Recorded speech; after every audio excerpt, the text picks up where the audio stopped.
Hello, welcome back to the 4coder Lexer series here on episode 13. I set up some stuff we're going to do from last time, and we'll go ahead and jump right into that stuff. So, merging transitions with identical effects. What that's talking about is things like right here, you can see both of these do a consume go to identifier. So consume has no parameter to it. The consume action doesn't do anything besides consume, so these are identical. Go to identifier, the identifier parameter is the only parameter of the go to action. So these two action sequences are the same action sequence, which means that these could actually be merged into one transition handler like case thing, right? This is all actually one case for this state. And there might be others in the system that are like that too. So what I want to do is I want to add a couple of things. First, I want to make a thing that does a transition count and put it into this printer that prints all the transition information out, so that we could do this like this.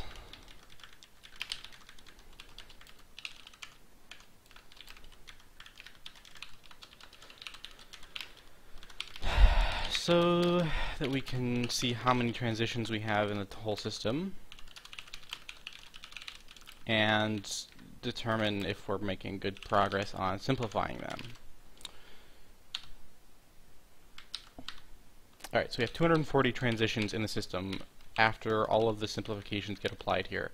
Before we move ahead, one cool thing that I think we should do is go ahead and just get like an idea of how much progress we've already made from other simplifications we've done. So it started out at 272, 32 transitions, and 9 states have been removed by the optimization code that happens right here.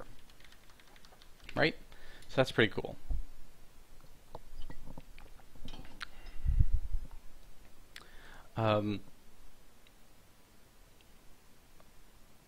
Yeah, that's pretty cool. So now, merge transitions with identical effects. So what we're going to do there is replace this with opt transfer opt merge identical transitions. Redundant transitions in each state. Alright, so there we go. I'm going to put this right here in the optimization code section.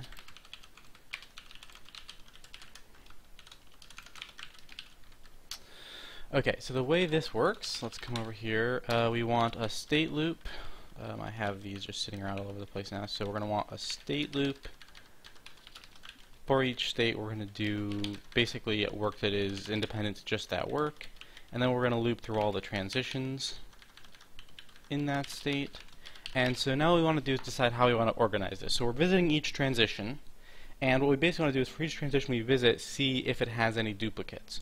So the way that's basically going to look is we're going to do a loop inside a loop. We're going to look at each transition, and for each transition look at all the rest of the transitions that haven't already been compared to this one. If none of them are identical, then we do nothing. If any of them are identical, we find all of them that are identical, and we union together their cases and delete the ones that come later, right? Another way we could do it, maybe it's a little scary, the idea of trying to delete something out of a transition while we're already looping on it, like a doubly nested loop. Essentially, we would have a loop and then a secondary loop that would go like this.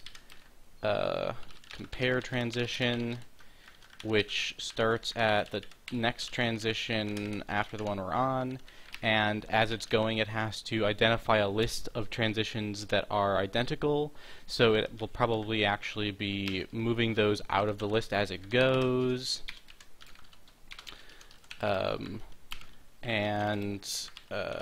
Then we have to do that like that. We have to do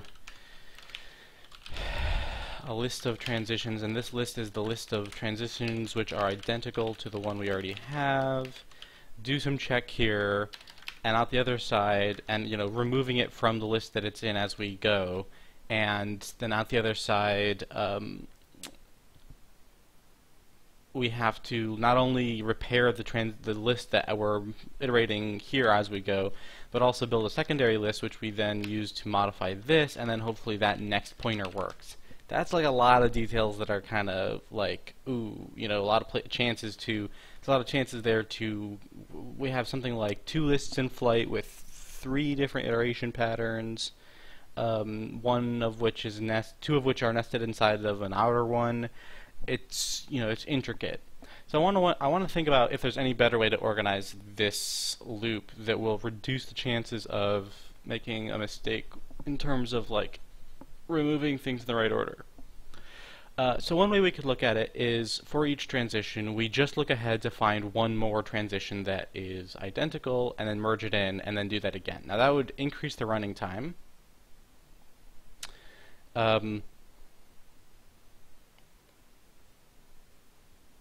But it might be simpler because then we only have to remove one thing from the list. It's always something that's, you know, ahead, but it could still be the next thing, right? We can't iterate backwards because our transitions don't have back pointers, right? So we will be looking at transitions from beginning to end and not from end to beginning. So that takes away some of our other options. One thing we could do is say that if we find a duplicate, we stop there and we merge this forward instead of merging backwards. So we take a transition that we're on and we say, okay, if this ends up having a duplicate somewhere, we take the first duplicate we find, we stop there and we say, here we have the like the first thing we found and the second thing we found that match each other, and then merge this thing forward, delete this out, and take its conditions and merge it into these conditions. Then keep iterating it off of where the next spot would have been there. If the next spot would have been this, we'll get to it. If there are other things first, we'll get to those, and then this will have a chance to look and see if it has anything to merge forward into. So I think that's actually a pretty good way to organize it, is we'll just look ahead one at a time. We'll still end up having to do the same number of unions and the same amount of forward iteration, except that we will be cutting down the amount of like duplicated, like, how should I put this? The amount of the n squared or iteration is reduced. It's still n squared, but we are going to early out every time we find a hit, so we don't have to always do the full iteration every time, and we don't have to build all these extra lists and figure out who we're removing and what. We're always going to remove only one thing, and it's the thing we already have a pointer on up here, which makes it easier for me to understand. It's not like something else I have to track separately. It's literally just this is the thing that has a chance to get removed, right? So doing it that way kind of means that what I really want to do is build a new list out here. And so as we're going, each transition we look at will either be merging it forward or putting it into the transition list that we're building. If we put it into the transition list that we're building, it means we couldn't find any duplicates for it, and so it'll no longer be in the set of things we iterate. If we merge it forward, then we won't emit it here because it'll still be in the original list, and therefore we're going to hit it again, and then it'll have a chance to go into this list then, right? That way, out the other side, all we have to do is take this transitions pointer and say assign it the new list that we built, leaving out any of the things we threw out in this loop here. Okay, so now what we want to do is we do want to do that comparison loop.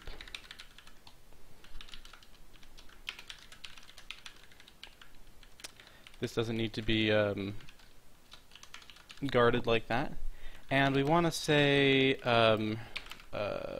we have this like merge forward transition here, and then what we would need to do is have the way to check if two transitions have identical action lists. So we have two of these actions. We just want to say if opt action lists match or something like that, right? So if the transition we're looking at has an activation actions that matches the comparison transition we're looking at, then we're going to say merge forward transition equals the comparison transition and breakout. Okay, so once we have a comparison or a merge forward transition, what we can do is say, look, if that's not 0, we do the merge forward. If it was 0, we'll just store it. So if it is 0, we're just going to do SLLQ push first, last, the transition, and the count. If we do want to merge it forward, Then what we need to do is just say the way we merge forward these kinds of transitions, this isn't moving action lists around. We're saying they have identical action lists, therefore we want to union their transition cases together. So we're going to assert that both of them have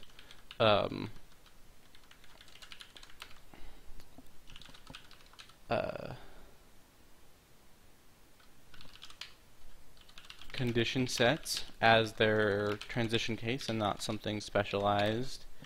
I'm going to just shorten that name to merge transition, so take out the forward so that it's a shorter name. So the merge transition is the one we're merging into, and the transition is the one we're checking, and they both need to have condition sets so that we can do this. Merge transition, condition dot condition set equals, and then we need to condition set union, and what are the parameters that takes? We wrote that a couple episodes back at this point, like, I don't know, it was somewhere around episodes 7 and 8 that we figured this stuff out, so it's been a little bit. Yeah, this does do what I think it does, right? It takes an arena to allocate stuff on, it takes A and B. We have this to do here that says, hey, when we do a union, we could actually simplify the representation. So this might become redundant, although as long as the flags match, it won't. It's just the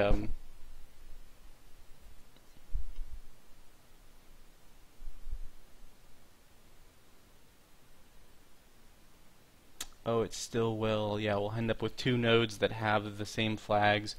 Alright, so that might be a good argument for wanting to do these simplifications here. And I'm guessing that we have another mention of simplifying, yeah, here.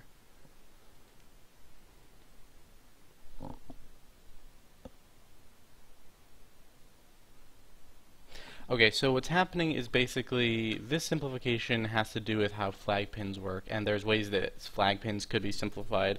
This simplification here has to do with the fact that, yes, sometimes the set of nodes we're looking at here and here might be completely disjoint, but there could be pairs of nodes in here that like have overlapping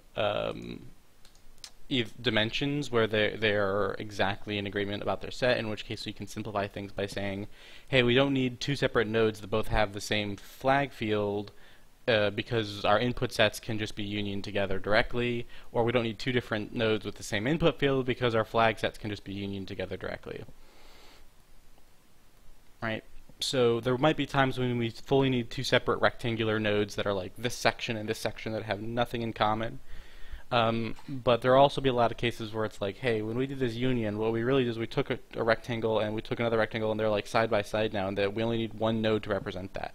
There'll probably be a lot of other cases where it's like, hey, we have three nodes and this node and that node together form a bigger rectangle. So what we kind of need for the simplification is, as we're putting these things together, rather than just concatenating all nodes, we want to take all the nodes in A, and for each one of them, look at each of the nodes in B and merge it into an existing node if it can be, and if not, then don't, or vice versa, somehow like this, merging some nodes together to simplify them. We'll have to do some number crunching on that to find out if there's a way to always guarantee we simplify down to the simplest possible, like the smallest number of nodes would be my definition of simplest possible, or if we're always going to be approximating that simplification. But for now, we're not going to overthink it.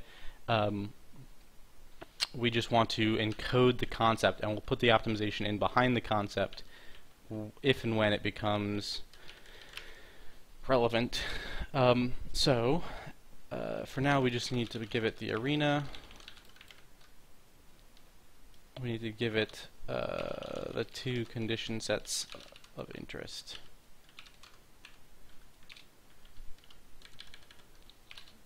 Trying to think of a good way to do this.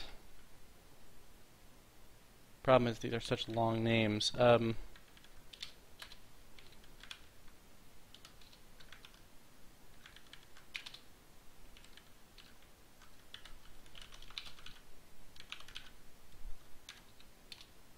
that doesn't work.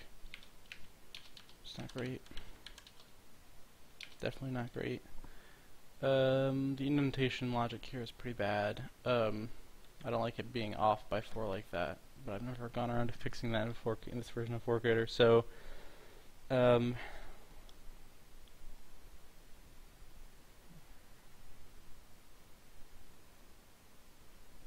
there's an alternate way I could simplify this code, or shorten it, I mean, which is to say that these conditions want a way to union to each other directly.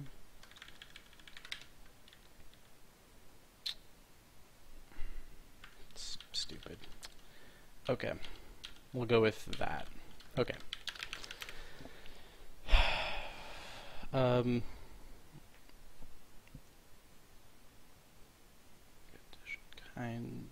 We merge, so that just did the union, and then the merge transition is gonna still exist later in the iteration. So this, you know, doesn't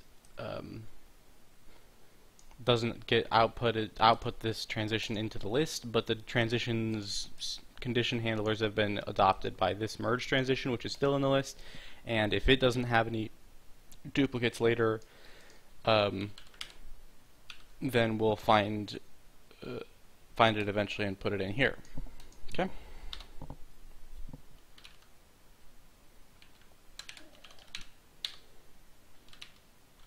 Right. So we need to be able to answer the question: do these two lists match? And that's just a matter of taking an action list on both sides and doing a iteration over both of them.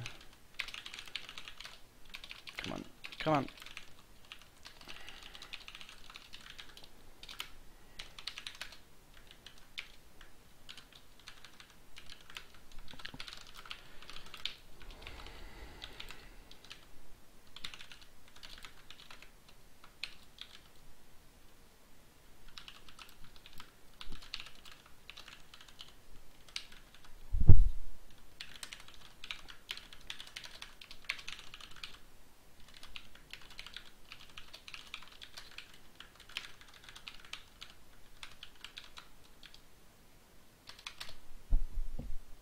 No, that's not right. I just want both of these to exist side by side is all.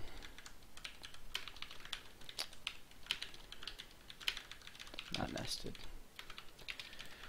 Right, so we have a iteration. It's visiting every node in each list at the same time. We're first making sure they even have the same number of nodes. If not, it won't match anyway, but if they do have the same number of nodes, then we're expecting that this iteration will give us each node one at a time.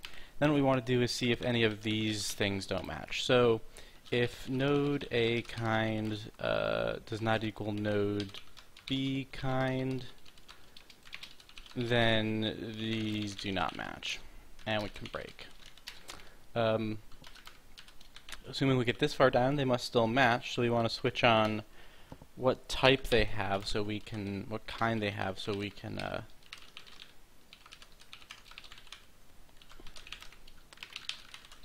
test the rest of their fields correctly. And once again, here I am turning a list of names into switch block manually. So if they both say that they do a set flag action, then we want to see if those fields match. So if node A set flag.flag does not equal node B set flag.flag, or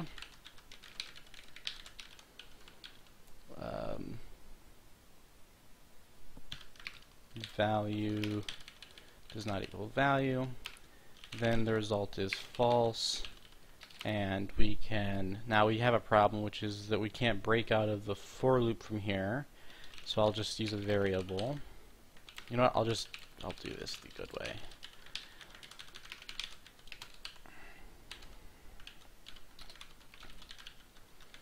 Okay.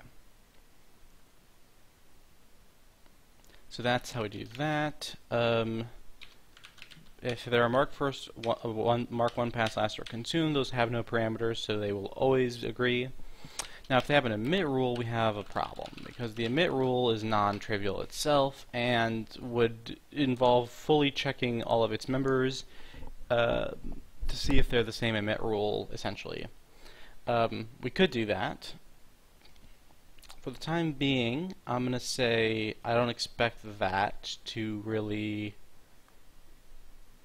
happen very often. It's not that common that I have two different emit rules that are identical in the same state necessarily, but it might happen. If they ever are, it won't work unless they use the same pointer, which they never will, even though they will be identical emit rules. I guess we'll just write this. It seems like it's not going to be that much more work. It's still a fairly simple thing. It's just a separate thing, you know.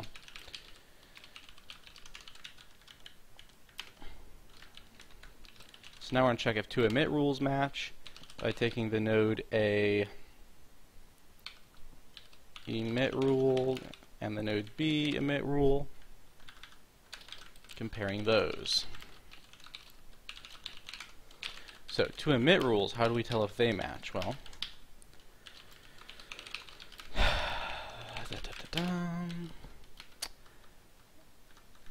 an emit rule,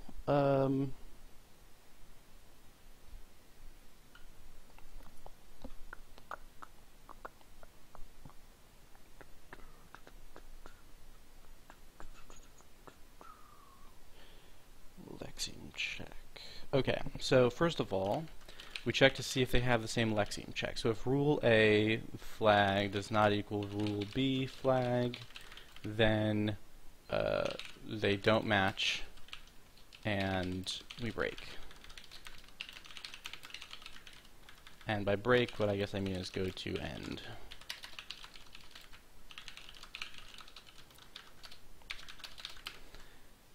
If they did match, we can reach this piece of code, which says if the flag type is not 0, we also need to check if string match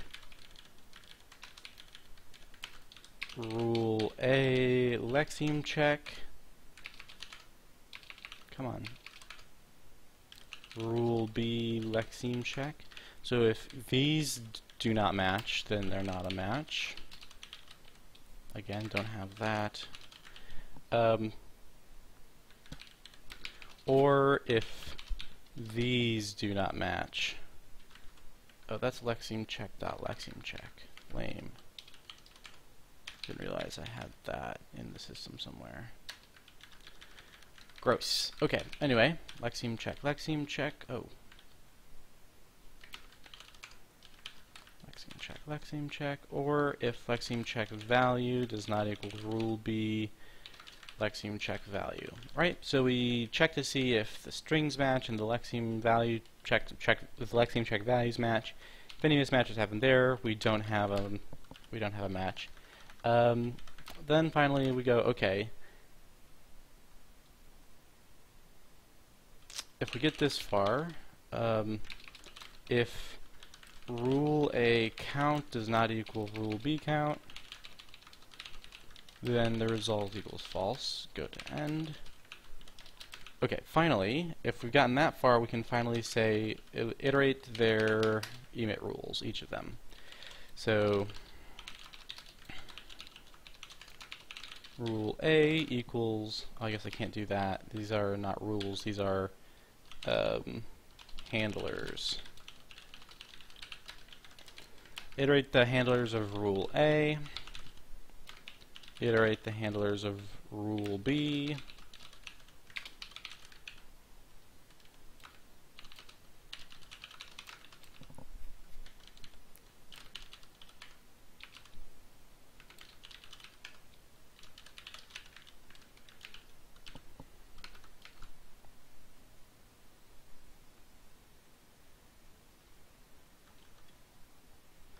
For each of these, we now need to check if the handlers are identical. It's very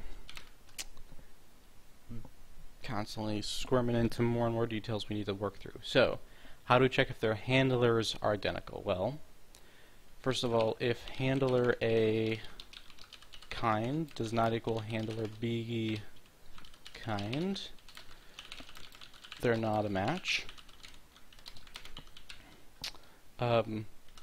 If the flag check does not equal the flag check, they're not a match.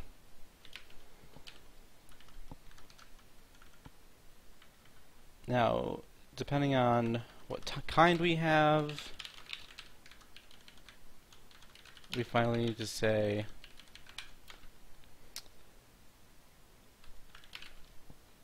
alright, switching on your kind, blow you out into a switch, and then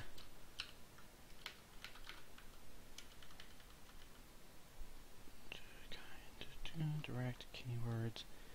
For each of those, alright, we have a different thing we have to check. So if they have the same kind and it's a direct, then we want to do a string match on the handler A's token name, handler B's token name, and if those don't match, then it's not a match.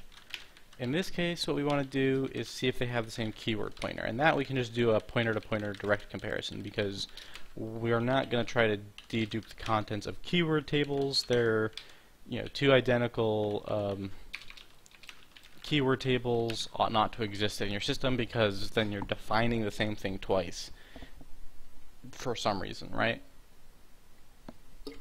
It might still be that someday we want to compare these keyword tables by value, but that's certainly not the case right now.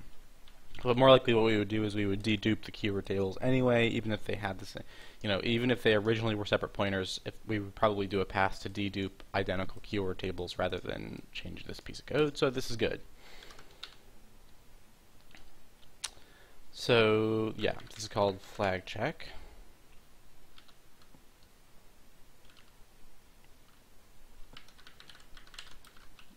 Sorry, this is Lexing check flag.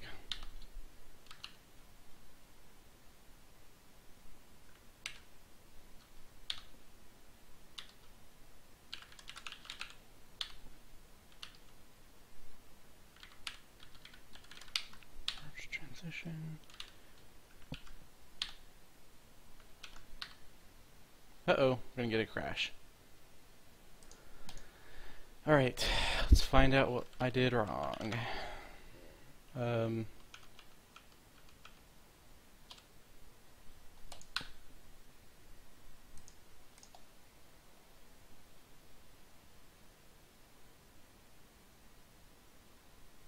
How is transition 0? Oh, I see.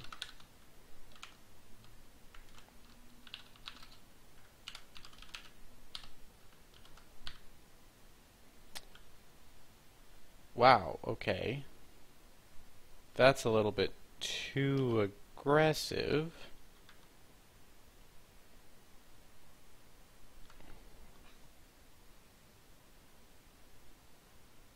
Yeah. That's gone too far.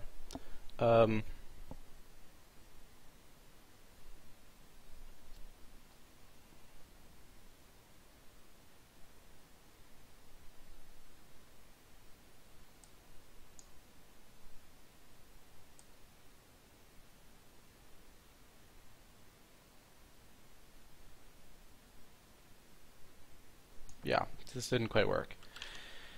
Alright, nothing to do here except I think go through the code and see what happened, because it's all wrong and I don't even know where to start.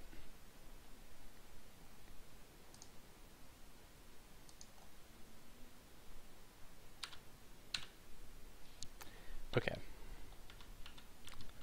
So, we're looking at the list of transitions. We're on the root state, I believe. Pretty name says root. Looking at the first transition. Now this should find a match with nobody.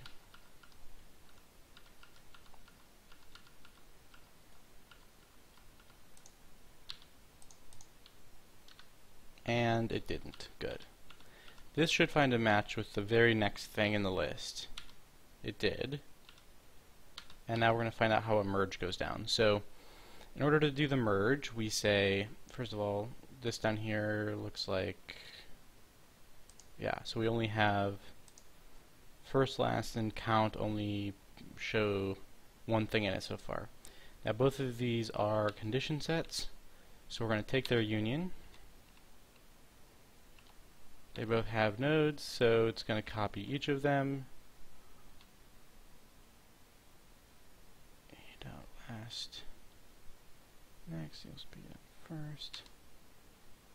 Speed up last, you'll speed up last, count. So I get a result that looks like this. It has two nodes.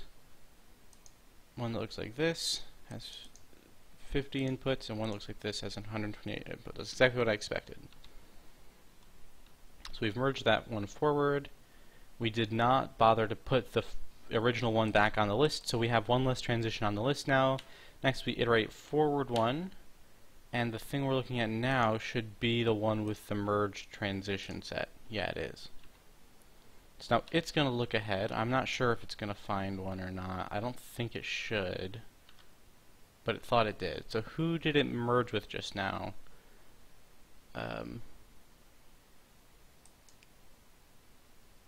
I don't know anyone else that can output an identifier, so it doesn't seem like it could be correct unless... Yeah, got it. Okay, so in addition to everything I put in there, merge redundant transitions, we have to check if their action lists are the same, and we need to check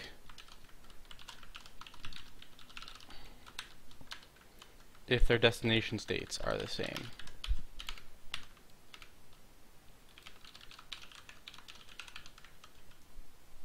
If they don't have the same destination state, they're not mergeable. Let's try to look at that.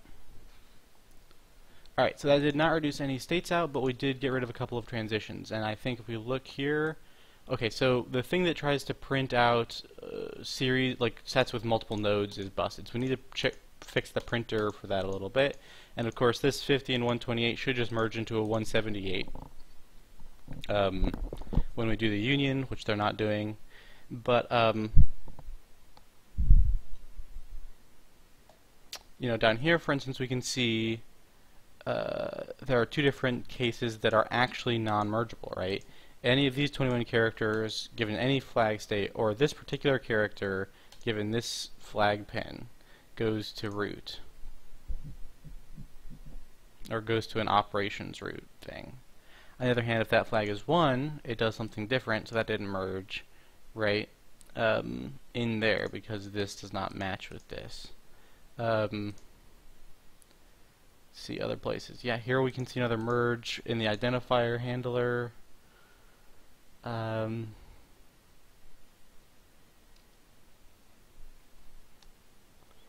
Here's a couple of things that got merged together, handling strings, essentially. Since the string tends to loop back on itself, and these happen to be special cases where whether or not it loops back on itself depends on whether it's trying to parse a string or a character, we end up with disjoint sets that get union together that can't be merged in the system, which is good. So, point is, I think we want to take a quick look at, before I fix the printing, how much does that affect everything? 240,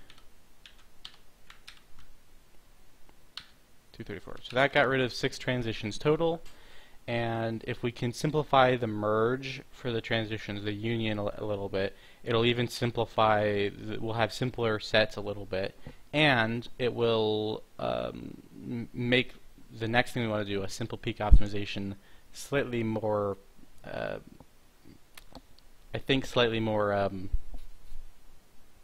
likely to succeed in a lot of cases. Although maybe not for this particular example, now that I think about it. I mean, it could be the case that there are a few things that could transition to root that will have an easier time transitioning to root now, but for the most part I just don't think anything will be able to succeed, because most things transition to root on a fallback that's like hundreds of characters, and even this fully merged thing here won't cut it, right? Like, at best what I could possibly do is add in like specialized logic that realizes that these 128 characters could be split out from everyone, and you know, in that way make that part easier to optimize out, but I don't know, we'll see. We don't want to go down the road of doing a full peak optimization when we do this, because we specifically decided not to do that unless we're doing a lookup table, because it's actually a pessimization for a control flow based implementation. So anything that causes like extra splits is worse in that situation. And technically, for a lookup table, you don't care how many transitions you have, you only care about how many states you have. But for a control flow based thing, how many transitions you have does matter to some extent too. Although being able to do a peak optimization also helps in that case. It is not everything, because you don't want to blow the code out to be gigantic by copying the behavior of root into every possible state that could go back to root, right? So we'll see. We'll see what we do. But let me fix that printing problem real quick. So what's happening that's going wrong here is when we print out transitions, we put in a new line at the wrong spot. Yeah. So essentially, to show one of these chains, what I should probably do is group this whole thing together into a parenthetical like this. I'm going to take out the part that says inputs to shorten it and say there's our set, and then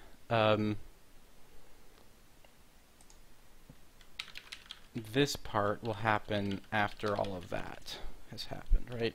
So if node next does not equal 0, what we'll do is we'll print out a little separator that just says, hey, we're chaining these together as unions or something like this, right? So now we're transitioning on these inputs and then, right, the union of this and this, right? So now if I want to find other places where this has happened, we can see it looks pretty good, I think. Nice and compact. Makes sense to me so that I can interpret it clearly.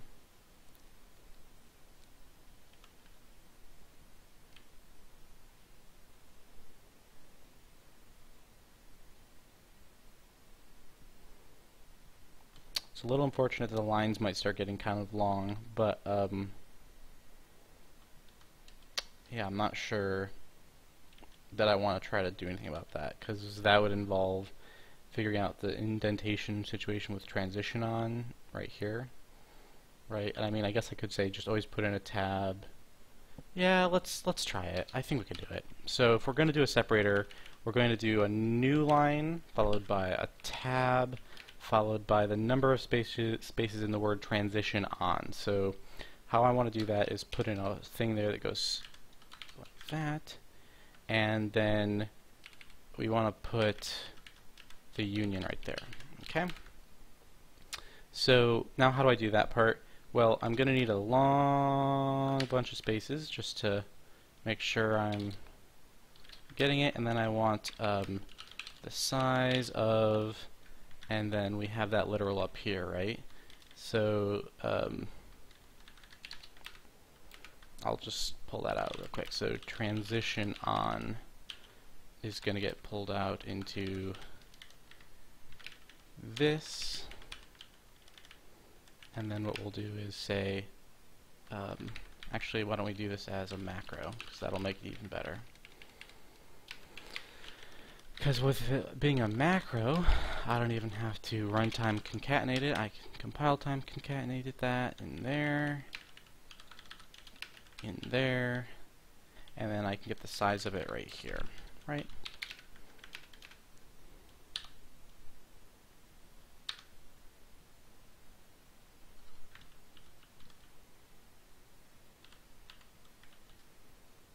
So I guess I don't want to leave this space in anymore.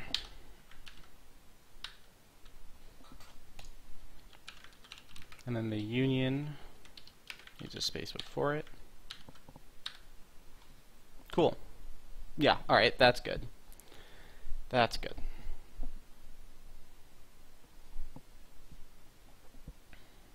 I might as well spell that out. There's plenty of space.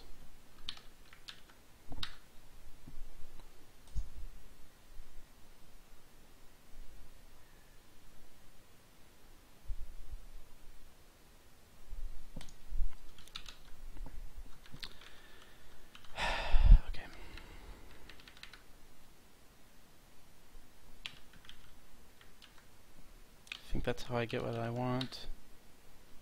Yeah.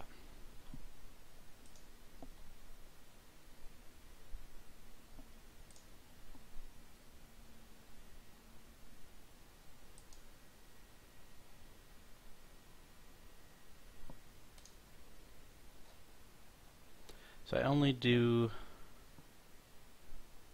this if it's up to 10 characters. What I might want to do... no, I don't want to go any farther than this. This is good. It's a little annoying that this still doesn't line up this part, but at least these numbers look good whenever they are side by side, and that usually looks good. And this is a rare enough feature that putting too much effort into the union thing is not going to help. At least not right now. If it becomes more common, we'll put more into it. Okay, so yeah, this is fine. This looks perfectly good to me.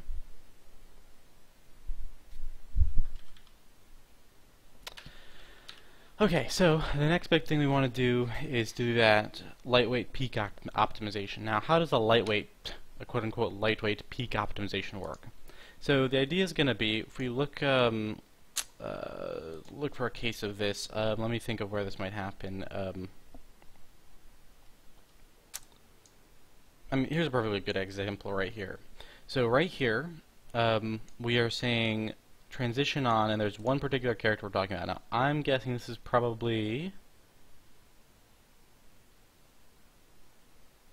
It takes us to root, so it must end what we're doing, and it doesn't matter what type it is. So I'm guessing this is a new line character.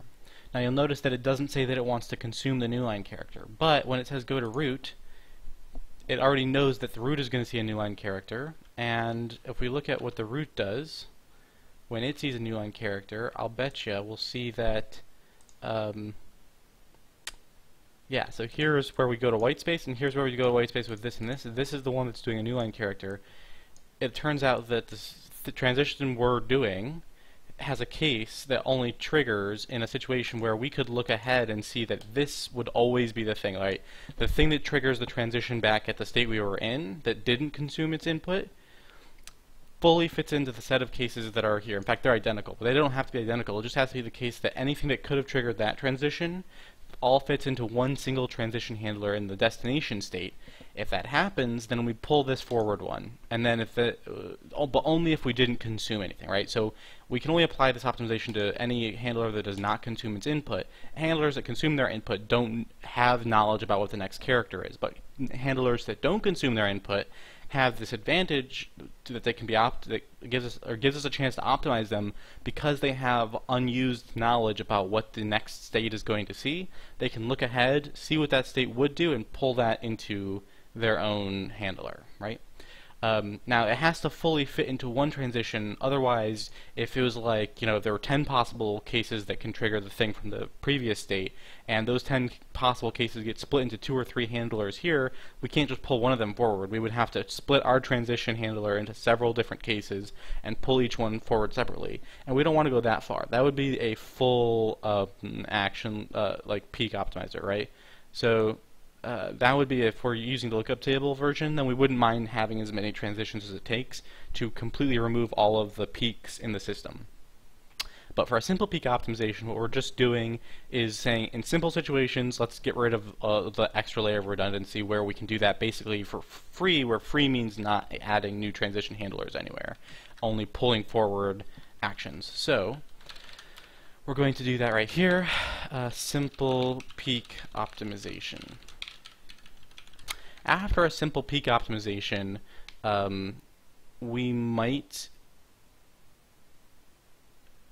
it's possible that a simple peak optimization might cause us to skip over states that didn't used to get skipped over, because if we have like a chain of peaks that goes 1 or 2 deep, the one in the middle, like let me give you an example of this. So if I go to oproot, I bet we'll see an example of what I'm talking about here.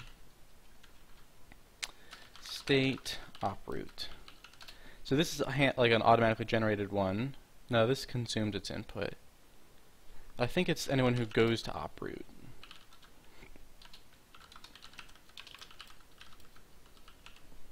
That's not quite going to work either. Maybe I'm wrong about this. Maybe this doesn't work the way I thought it did. Well, one way or the other, it's definitely the case that if we did the full one, we could optimize this whole state out, because anyone who goes to the op route does a peek to get here. And the problem that we're going to have that's going to prevent us from actually merging all of these into one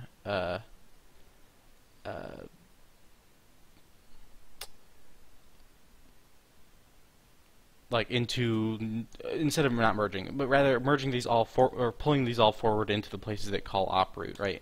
The thing that's going to prevent us from doing that is that these all go out somewhere other place.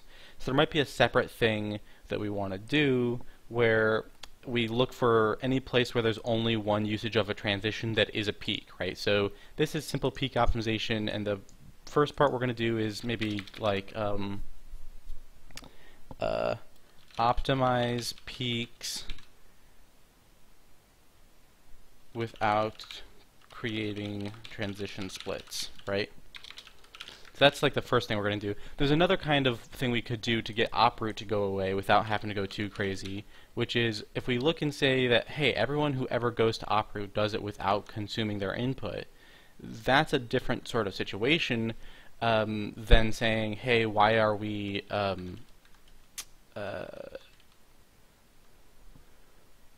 actually, these must be different op routes, that's why. Yeah, so if we look at this, we could say we can pull this forward because this is going to op route, and so we know that we could just pull all of its handlers forward, right? And then just cut out anything that isn't in our stuff already. It's a little bit simpler than doing the full thing that generically does the like intersections and redicing up of all the transitions. This would just split this particular transition into a bunch of individual ones. The only reason we might not want to do that is that down here we have another call to the same op route, but I'm gonna go ahead and guess that this is actually a different op route. You know, I mean, I know that this one is because this is a preprocessor operator parse, but I'm guessing that each of these are separate op routes. I bet you I have 1, 2, 3, yeah. Yeah, so each of these is only being entered in one place. And so we can totally say, look, if there's a single place where a particular state is entered into, and that single place doesn't have a consume, then without adding any transitions, we can actually reduce the number of transitions by 1 and the number of states by 1 by deleting the state entirely that we were using as our entry point and pulling its transitions forward. We can also simplify possibly more transitions by saying, like, it doesn't need fallback handlers because these are the only cases we are actually, like, scoped to in the real world for that particular state, right? So we can do a little bit more optimization there without having to break our back on this full thing that would blow out the number of transitions. But first let's implement this version, and then we'll do more simple peak optimization in the next episode, I guess. So how is this going to work? And I'm probably not even going to finish this time, to be honest, because we're pretty far in. But let's take a quick look at how this setup kind of wants to look, even if we'll see how far we get. So without creating transition splits, so what we have to do is, in this case, we're going to just loop over every possible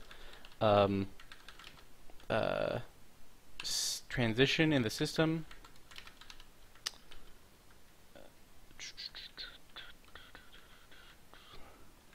Where do I have a good transition? I guess this is a transition loop, right? No, this is not a transition loop. Where are my good transition loops? Maybe my best transition loop is the one that does the printing. There we go. And by best, I mean the one that's most obviously going to match the pattern I'm trying to copy-paste. Here we go. Alright, so we're looking at each transition. For each transition, we want to be able to ask, does this have a consume? Do I already have a thing that checks if something has a consume? I do, but it's not pulled out as a function. Let's pull that out.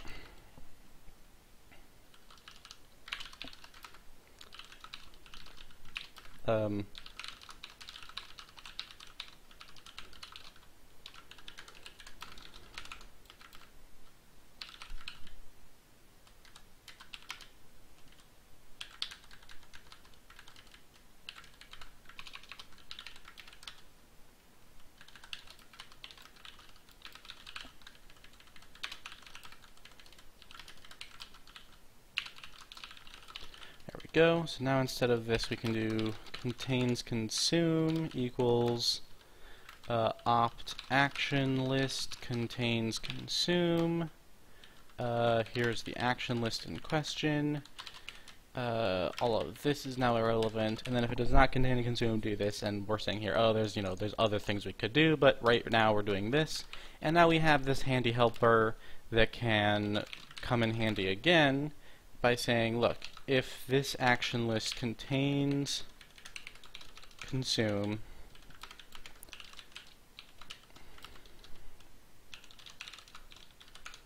right, if that action list contains a consume, then what our situation needs to become is that we are trying to, actually if it does not contain a consume, then this is a peak, and we want to see if we can look ahead at the destination state and pull it forward one. So what we're going to do is basically say that the goal here is to continuously merge forward, kind of like we did here.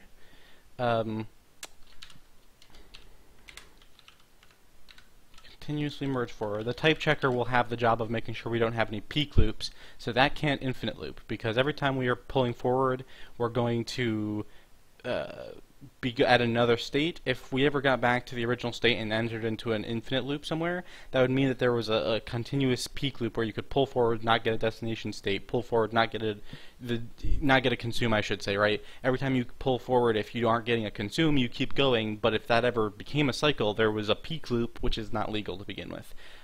So the type checker will prevent us from getting here, hopefully, right? Just for sanity, though, what we'll do is we'll say, like, look, you shouldn't ever have the number of steps getting out of control, so that if we have a problem in our type checker, we won't end up in an infinite loop, because that's just a pain to handle. So what we'll do is we'll have a step counter, and we'll always assert that our step counter stays less than the primary context number of states, right? We should never have gotten that far. And if we do, we want to crash, not infinite loop. That'll make it a little easier to debug and to determine what's going on. So I'll put a note here that's like, hitting this indicates a peak loop which wasn't caught by type checking, most likely. Okay.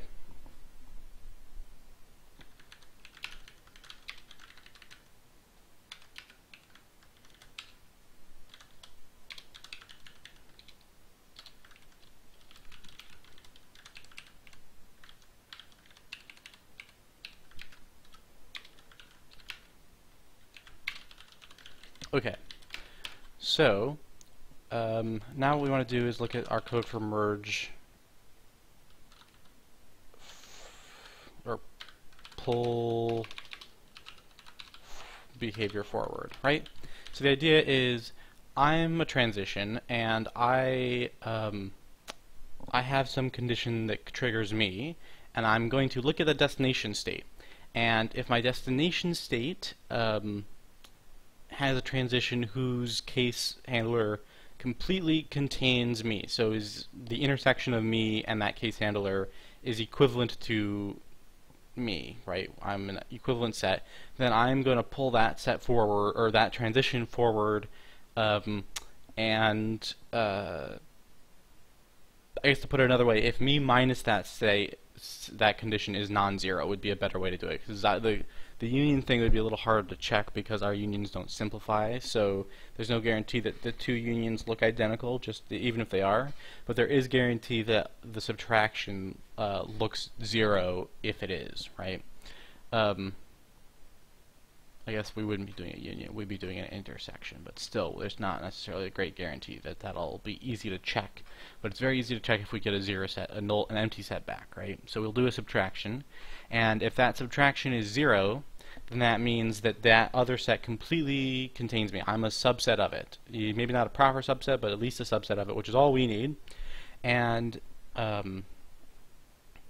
then I can say, okay, I'm a subset of that set, therefore I'm going to read everything it does and pull its behavior forward.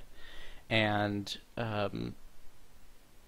then this loop will go back up again, and that transition we were just looking at will have an updated activations actions thing here, and if it contains consume now, the loop will end. If it still doesn't, it'll pull forward a second time, and maybe it'll be able to do that once or twice, maybe even more times, as long as the nesting remains simple of the cases, right, until it finds a consume, at which point it has finished building up a set of actions that it can predict off of one input, and it has now done a consume, meaning it can't predict anything after the transition to the next state, right?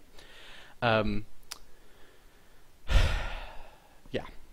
that's not going to be that hard. So let's get this done in this episode. See if we can get it working.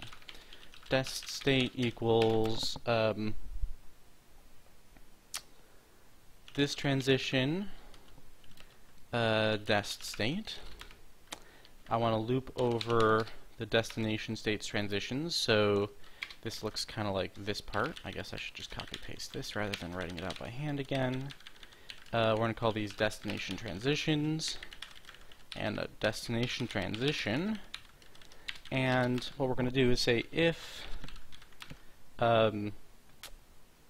opt is subset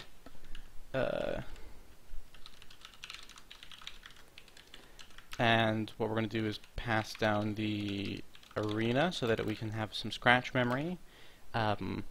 We're going to say, here's the one I'm testing. I'm testing the transition that I'm on, the condition set from that transition, right? And I want to know if I'm a subset of this set. Right? Am I a subset of that set there? If I am, one thing. If not, then break, right? Or rather, go to double break, where in this case double break would take us to here, and if we are a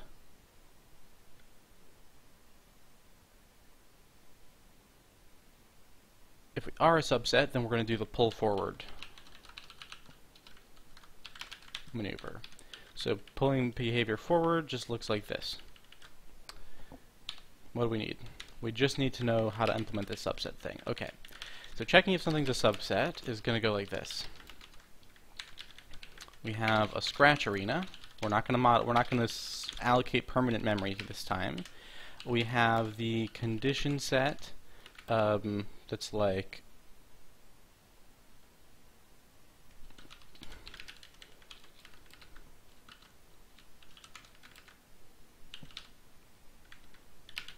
and we want to do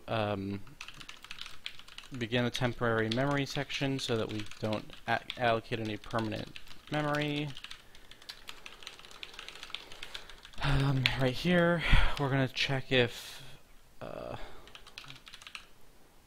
now I look at a condition set. It's empty if its count is 0.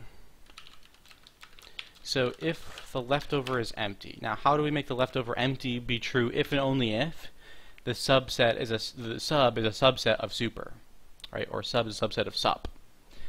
Well, I should just call that super to make it a little better. All we have to do is say subtract, right? Take a new set, which is the set you get when you do condition set subtract. Subtract super, we're going to use scratch as the memory here. Subtract super from sub, right? Good. So we subtract, I think that's doing super minus sub. I want to do sub minus super, right? So if there's anything left over at all, then sub is not a perfect subset. If there is nothing left over, then that means everything that sub had was removed when super was subtracted. Therefore, this is a subset. So if this is 0, then this is a subset. This is in fact a subset of super, and we can return true. Okay, so this is running, but the question is, did it work? So let's go check where we were looking before and saw a chance to pull some behavior forward. That was in when we were calling to the state for string, I believe, had it, and it was right here. So I don't see any change in behavior here, right? This still looks like, oh, well, we're printing at the same time. Let's see what happens after this happens. Right? Print after we do the optimization. So state string, still nothing. Okay.